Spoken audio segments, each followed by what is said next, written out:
Haleluya, puji Tuhan, shalom, salam damai sejahtera di dalam cinta kasih daripada Tuhan Yesus Kristus. Pada minggu malam ini, tanggal 9 Oktober tahun 2022, kita bersyukur kepada Bapa kita Tuhan Yesus. Kalau kita dipelihara sama Tuhan, hari ini kita bersuka cita karena tadi pagi Bapak Ibu sudah berbakti kepada Tuhan, alami perjumpaan dengan Yesus. Berikan hati kita lapar selalu, rindu berjumpa dengan Tuhan.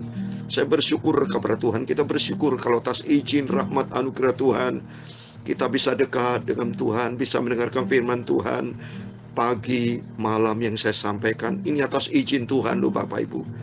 Masalahnya saya ini adalah hamba Tuhan. Tuhan yang ciptakan hidup saya. Bapak Ibu juga sama, adalah hamba-hamba Tuhan. Bapak Ibu saudara semua bersama saya adalah sama ciptaan Tuhan.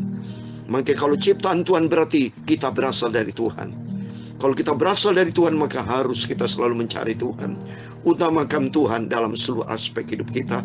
Karena Tuhan yang memelihara hidup kita hari demi hari. Bahkan setiap detik kita bisa bernapas.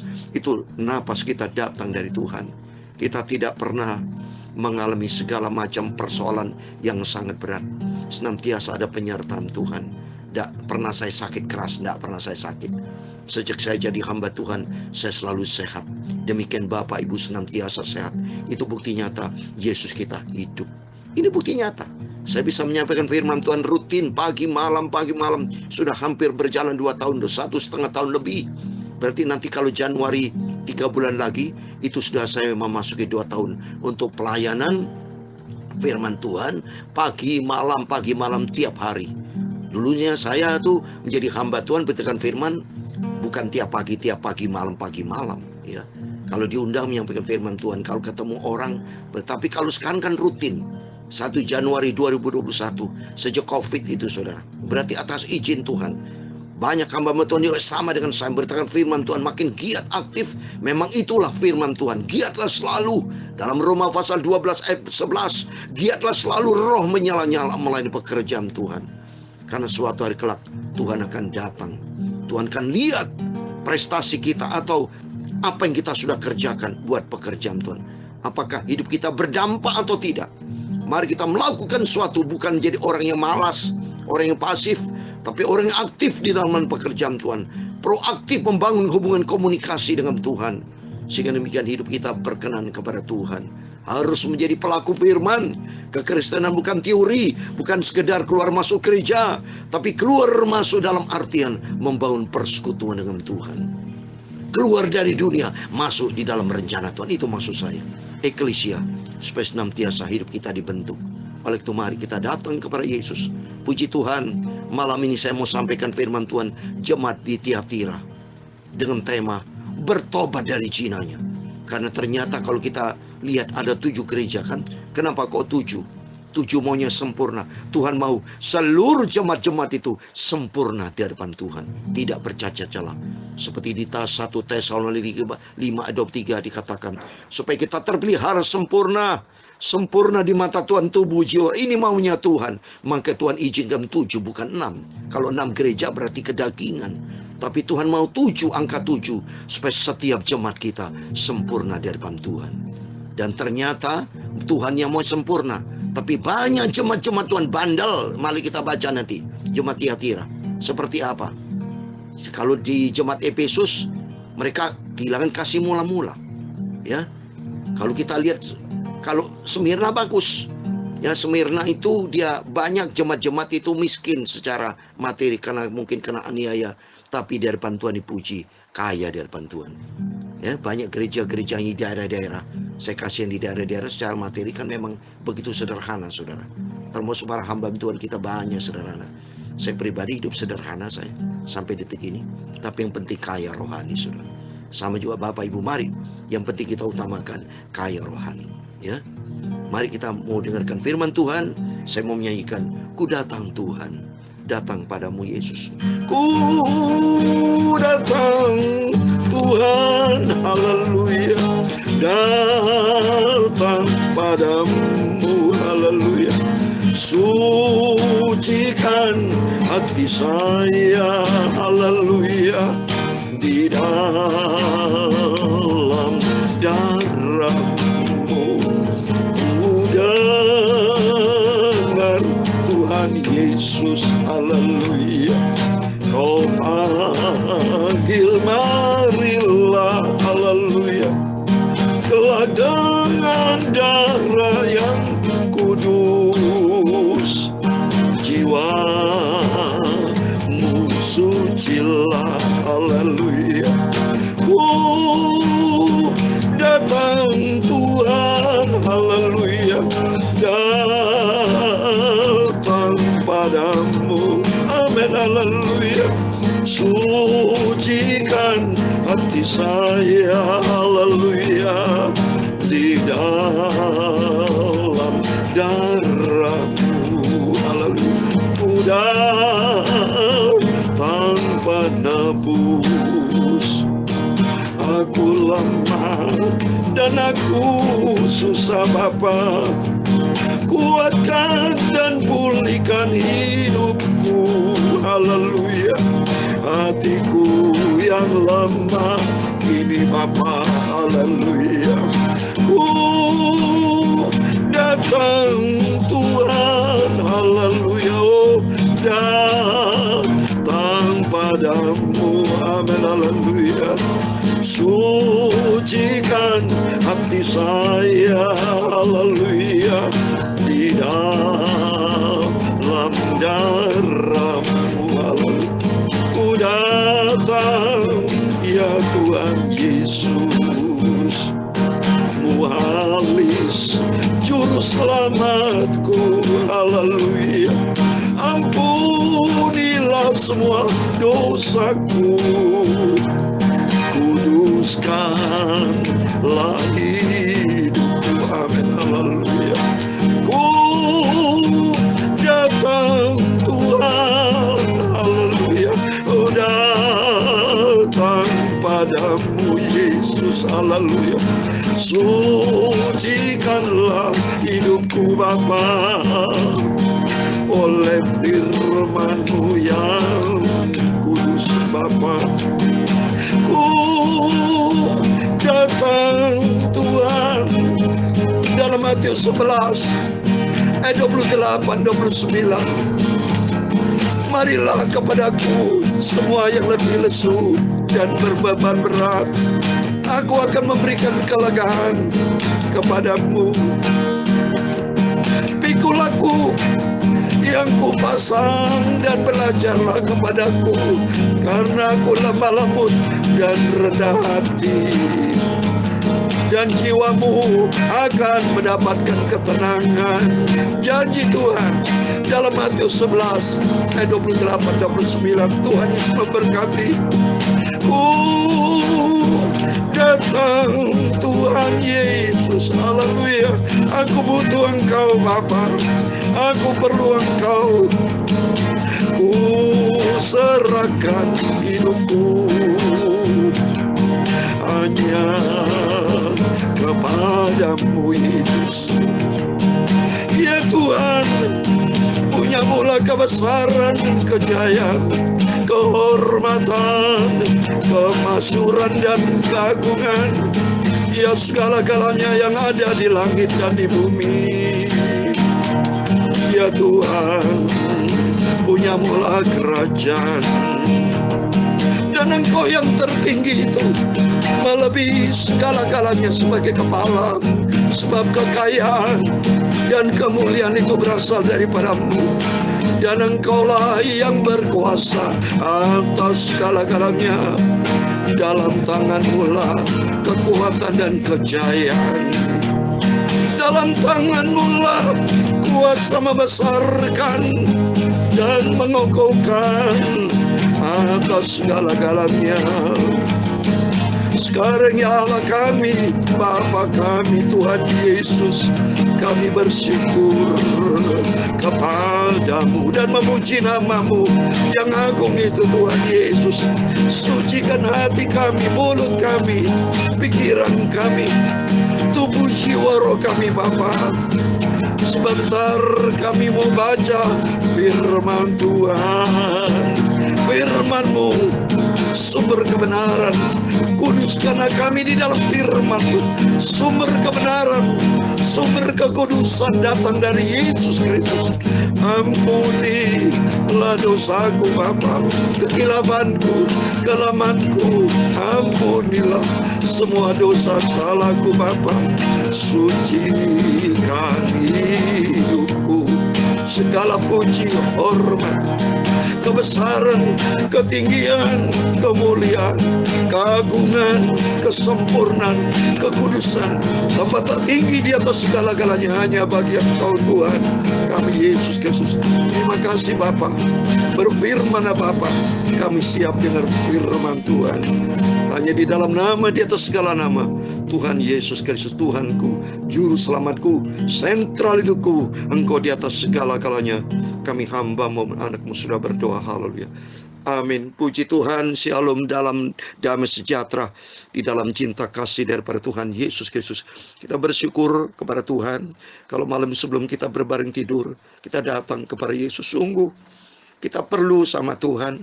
Harus ada rasa kecintaan kita kepada Tuhan.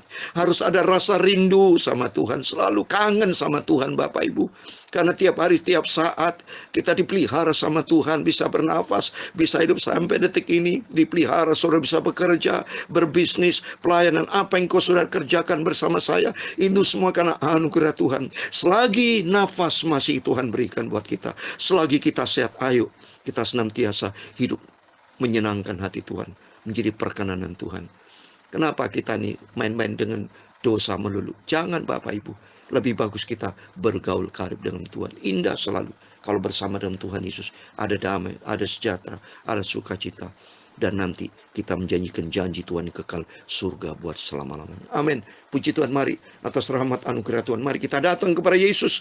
Kata firman Tuhan, saya bacakan dalam Matius 11:28. Marilah kepadaku semua yang letih lesu dan berbeban berat. Setiap kita tidak terlepas dari masalah, ya, rasa bosan, rasa jenuh, punya pergumulan dalam hidup. Tapi Yesus mengundang kita, mari datang kepada Yesus. Serahkan semua persoalan kita ke dalam tangan Tuhan. Karena janji Tuhan, Tuhan pasti memberikan kelegaan, ada damai sejahtera. Puji Tuhan, mari saya mau baca firman Tuhan di dalam kitab Wahyu pasal 2 ayat 18-23 yang berkaitan dengan jemaat, kepada jemaat di Tiatira. Amin. Mari kita mau baca. Dan tuliskanlah kepada malaikat-malaikat di Tiatira, inilah firman anak Allah yang matanya bagaikan nyala api dan kakinya bagaikan tembaga. Aku tahu segala pekerjaanmu, baik kasihmu maupun imanmu, baik pelayananmu maupun ketekunanmu. Aku tahu bahwa pekerjaanmu yang terakhir lebih baik, lebih banyak daripada yang pertama. Tetapi aku mencela engkau, karena engkau membiarkan wanita Isabel, yang menyebut dirinya Nabiah, mengajar dan menyesatkan hamba-hambaku, supaya berbuat zina dan makan persembahan-persembahan berhala. Dan aku telah memberikan dia waktu untuk bertobat, tetapi ia tidak mau bertobat dari zinahnya. Lihatlah, aku akan melemparkan dia ke atas ranjang orang sakit, dan mereka yang berbuat zina dengan dia akan kulemparkan ke dalam kesukaran besar, jika mereka tidak bertobat dari perbuatan-perbuatan perempuan itu. Anaknya akan kumatikan, dan semua jemaat akan mengetahui bahwa akulah yang menguji batin dan hati orang, dan bahwa aku akan membalaskan kepada kamu setiap orang menurut perbuatannya. Amin. Puji Tuhan. Kita bersyukur kepada Tuhan Yesus, karena anugerah Tuhan luar biasa. Diizinkan Tuhan kita hidup sampai detik ini, semua karena anugerah Tuhan, supaya hidup kita menyenangkan hati Tuhan. Dalam nama Tuhan Yesus Kristus, Bapak Ibu Saudara semua diberkati Tuhan. Kita mau setia kepada Tuhan, kita mau cinta Tuhan Yesus, dan kita mau taat kepada firman Tuhan. Mari kita lihat di sini, jemaat Tiatira, jemaat secara manusia kelihatannya bagus, saudara. Apa yang Tuhan lihat itu semuanya indah kelihatannya tuh. Maka Tuhan tahu persis, saudara. Maka di awal dikatakan, inilah firman anak Allah yang matanya bagai nyala api dan kakinya bagai tembaga. Ini kenapa beda dengan yang lain, saudara? Kalau yang di Pergamus, ya, dikatakan pedang bermata dua, pedang yang tajam, karena berkaitan firman Tuhan. Kalau ini berkaitan nyala api, karena masalah tidak mau bertobat, saudara. Ya, sudah ditegur sama Tuhan, tidak mau bertobat. Kalau lihat ini, padahal Tuhan bilang, di ayat 19. Aku tahu segala pekerjaanmu, baik kasihmu maupun imanmu, baik pelayananmu maupun ketekunanmu di jemaat Tiatira. Memang jemaat Tiatira ini, saudara, Tiatira itu kota perdagangan. Banyak bisnis di ya, kain-kain, rempah-rempah, perdagangan di sini memang kota perdagangan. Sehingga kalau cari duit melulu, ya, dagang, dunia, bumi, kemungkinan besar jatuh di dalam dosa. Sama dengan kehidupan kita.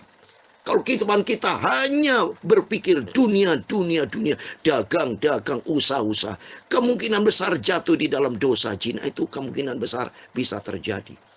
Dan masalah di sini tidak bertobat, saudara. Oleh karena itu Yesus berkata kan, tetapi aku mencela engkau karena engkau membiarkan wanita Isabel yang menyebut dirinya nabiah mengajar dan menyesatkan hamba-hambaku supaya berbuat zina dan makan penyembahan berhala. Coba ini tertulis pula, saudara. Disebut wanita Isabel. Ini wanita Isabel ini memang dia suka nyembah berhala dan ada dosa zina, saudara. Dia menikah. Coba kita lihat ya. Di 1 Raja pasal 16 ayat 31. Ini cocok, saudara. Jadi Alkitab itu luar biasa. Ya, sama. Saya mau baca 1 Raja pasal 16 ayat 31. Demikian firman Tuhan.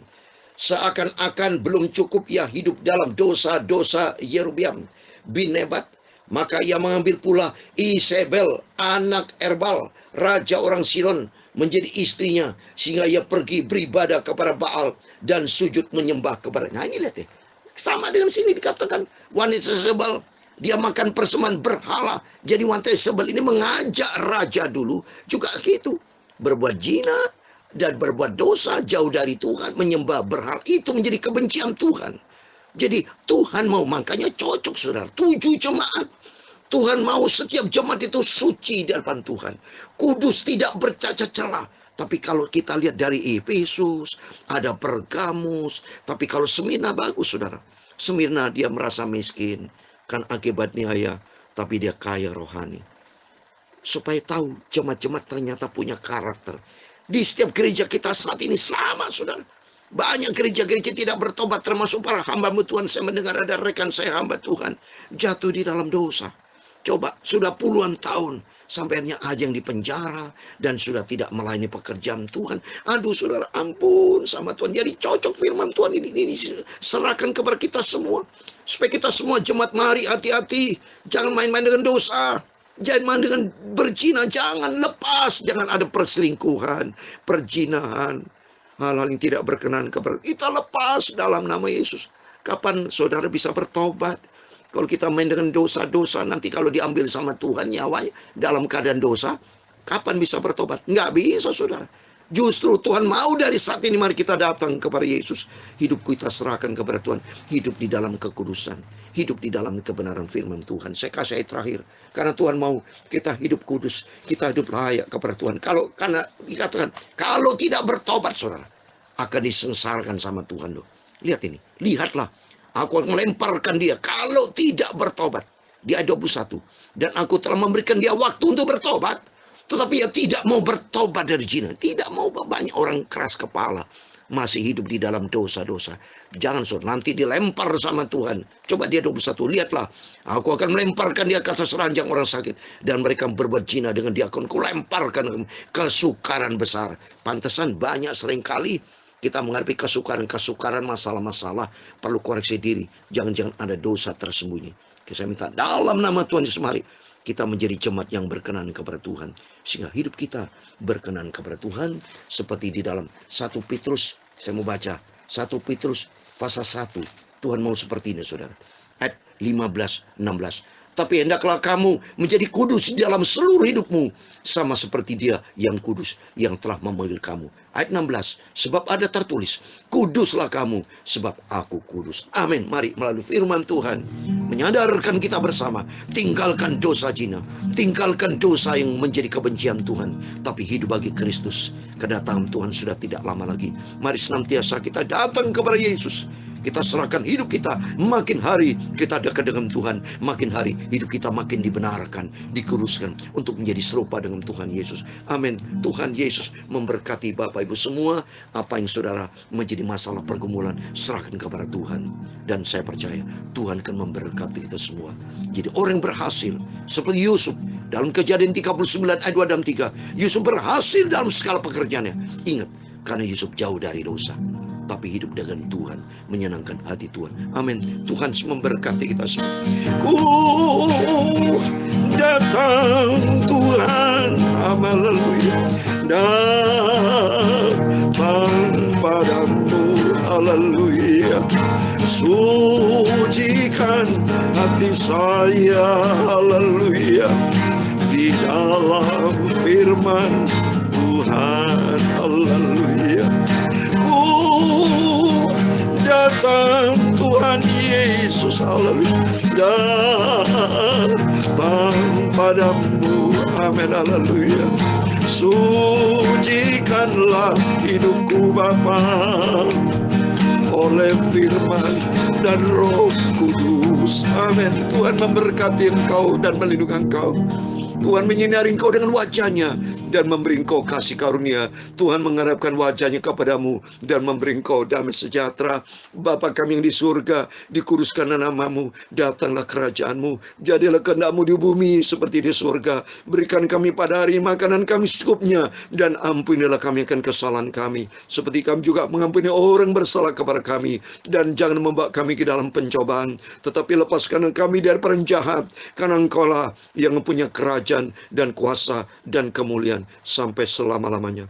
Amin. Puji Tuhan. Tuhan memberkati sebelum berbaring tidur, berjaga dan berdoa, dan hidup di dalam kekudusan, supaya nanti kelak kita layak berjumpa dengan Tuhan Yesus yang Maha Kudus, Maha Agung, Maha Sempurna. Dan Tuhan memberkati. Tuhan bersama kita. Amin. Immanuel. Haleluya.